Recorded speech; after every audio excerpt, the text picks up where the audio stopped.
আমি মোহাম্মদ আমিনুল ইসলাম। আমি টালা উপজেলা পরিষদের চেয়ারম্যান প্রার্থী। কিছুক্ষণ আগে প্রতীক বরাদ্দ হলো, আমাকে প্রতীক দেওয়া হয়েছে দোয়াত কলম।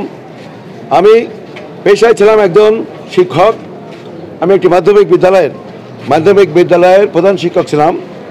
আমার সঙ্গে আমাকে একটা প্রতীক চয়েস ছিল, সেটা লটারিতে যাবে বিধায় আমরা পছন্দ করে আমার যারা শুভাকাঙ্ক্ষী আছে তারা বলছেন যে আপনি দোয়াত কলম নেন। তাদেরই বক্তব্য, আমারও বক্তব্য। যেহেতু আমি শিক্ষক ছিলাম, কলমের সঙ্গে আমার পূর্বের যে যোগাযোগ ছিল আজও আছে। এছাড়া আমরা যখন শিক্ষা জীবন শুরু করি সেই সময় দোয়াতে কালি থাকতো, সেই কালি দিয়ে লিখতে হতো, যেটা অবশ্যই এখন অন্য উৎস। আধুনিক প্রযুক্তি, আধুনিকতার যুগে অনেক কিছুর পরিবর্তন হয়েছে।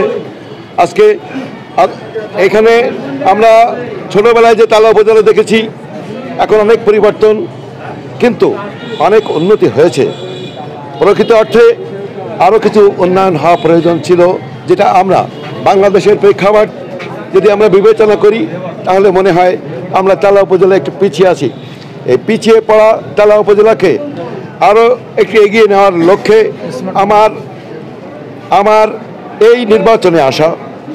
আমি যখন শাহজাদপুর ইউসুফ স্মৃতি মাধ্যমিক বিদ্যালয়ের প্রতিষ্ঠা এবং কাজ করেছি, তখন ওই বিদ্যালয়টিকে একটা শ্রেষ্ঠ প্রতিষ্ঠানে রূপান্তর করার ক্ষেত্রে আমি অনেক অবদান রেখেছি।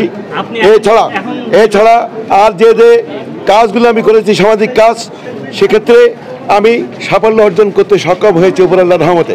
আমি মনে করি আমি যখন যে কাজ করি সে কাজটা মনোযোগ দিয়ে করি, এবং যতক্ষণ না পর্যন্ত সেটা বাস্তবায়িত হয় ততক্ষণ আমি তার পিছনে লেগে থাকি।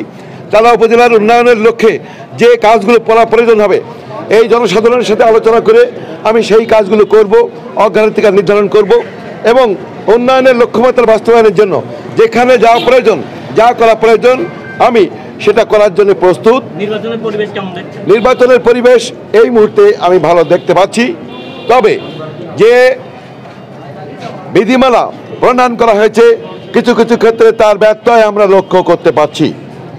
যেমন এটা করা হয়েছিল যে এটা সম্পূর্ণ দল নিরপেক্ষ,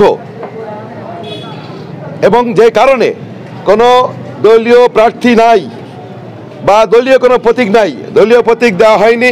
কিন্তু একটি কুচক্রী মহল কাউকে দলীয় প্রার্থী মনোনীত করার একটা পায়তারা চালাচ্ছে, যেটা বর্তমান সরকারের নিয়ম নীতি বিরুদ্ধ।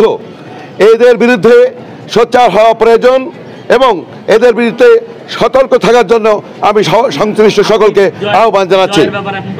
আমি আশা করি আমি টালা উপজেলার এই নির্বাচনকে উপলক্ষ করে আমার টালা উপজেলার প্রত্যেকটা গ্রামে যাওয়ার সুযোগ আমার হয়েছে। আমি লক্ষ্য করেছি, আমি যখন যেখানে গেছি সেখানকার মানুষ আমাকে দেখে আমার সঙ্গে কথা বলতে আগ্রহী হয়েছে। তারা আমাকে যে কয়েকজন প্রার্থী আছেন তার মধ্যে সর্বদিক দিকে শ্রেষ্ঠ হিসাবে আমার সামনে বলেছেন, অন্যদের সঙ্গে কথা বলছেন, আমি শুনেছি। আমি মনে করি আমি জয়ের ব্যাপারে আশাবাদী। উপরআল্লাহর রহমত থাকলে ইনশাল্লাহ আমি বিজয়ী হব। আসসালামু আলাইকুম ওয়া রাহমাতুল্লাহ।